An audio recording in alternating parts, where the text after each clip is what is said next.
Administrator Dahar کی رضوان نذیر کی جانب سے ٹاؤن ملازمین کی تنخواہوں کو جبری طور پر بند کرنے پر ٹاؤن ملازمین نے میونسپل آفس کے آگے احتجاجی کیمپ لگا دیا۔ اس حوالے سے مزید جانتے ہیں ڈہر کی سے MM5 نیوز رپورٹر غلام رسول سے۔ جی غلام رسول، مظاہرین کا کیا مطالبہ ہے؟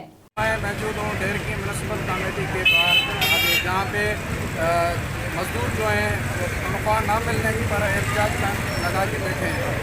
تو ان کی حمایت میں پاکستان مسلم لیگ فنکشنل ڈسٹرکٹ پریزیڈنٹ میاں خالد حسین قادری بھی آئے ہیں۔ آئیے تو مزید ان سے بات کرتے ہیں۔ ٹاؤن ملازمین کی تنخواہ بند ہوئی ہے، اس حوالے سے اس احتجاجی کیمپ میں ہم ان مزدوروں کے ساتھ ہیں۔ انشاءاللہ پاکستان مسلم لیگ فنکشنل کے منشور کے مطابق مزدور کے ساتھ رہیں گے۔ یہ جو ملازمین ٹاؤن کے ہیں، جو ان کے ساتھ سیاسی انتقامی کارروائی کی جا رہی ہے، ہمارا بھرپور صاحب پاکستان مسلم لیگ فنکشنل بھرپور ساتھ ان کے ساتھ ہے۔ آج ادھر دھرنے میں شریک ہوئے ہیں۔ انشاءاللہ اگر وقت آیا تو DC آفس کے سامنے بیٹھیں گے۔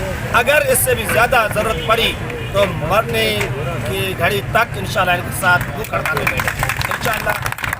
یہ سراپا احتجاج ہے، ان کو دیکھ کر یہاں ہم آئے، ان ملازموں کے ساتھ ہم شانہ بشانہ کھڑے۔